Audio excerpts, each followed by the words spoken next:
కీర్తనల గ్రంథం 1వ అధ్యాయము. దుష్టుల సలహాలను పాటింపనివాడు, పాపుల మార్గం నడవనివాడు, అపహాసలు కూర్చుండు చోట కూర్చుండని నరుడు, ప్రభు ధర్మశాస్త్రమును ఆనందముతో చదువుచు రేయింబవళ్ళు దాన్ని ధ్యానించువాడు ధన్యుడు. అతడు ఏటి ఒడ్డున నాటగా సకాలమున పండ్లిచ్చుచు ఆకులు వాడిపోని చెట్టు వంటివాడు. అతడు తాను చేపట్టిన కార్యములన్నింట విజయం పడియును. కానీ దుర్మార్గులు ఇట్టువారు కారు. వారు కళ్ళమున గెలుకువారు,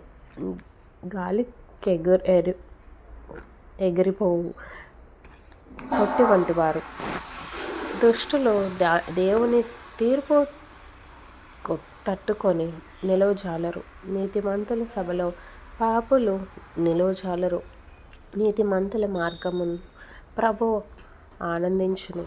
దుష్టుల మార్గము నాశనమునకు గురియగును. ప్రతిరోజు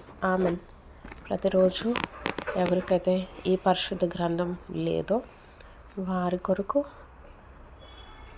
ఒక్కొక్క అధ్యాయం చదవబడను.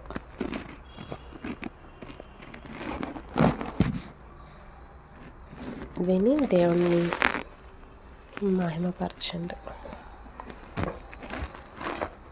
దేవా, నీ సన్నిధిలో మేము రేయింబవళ్ళు నీ వాక్యాన్ని చదువుతూ ధ్యానించుచు ఆనందము మేము పొందుకుందుము గాక.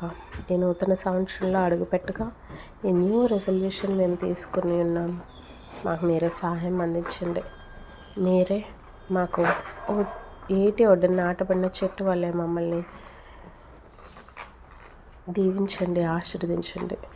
మేము ఏ పని స్టార్ట్ చేసినప్పటికీ అందులో మంచి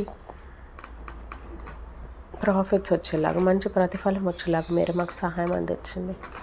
ప్రతి దురాత్మ అంధకార శక్తుల నుంచి మాకు కాపాడి మీరే మమ్మల్ని మీ సాక్షులుగా నిలబెట్టుకోమని యేసు పరిశుద్ధ నామములో వేడుకొంచున్నాను పరలోకపు తండ్రి. ఆమేన్.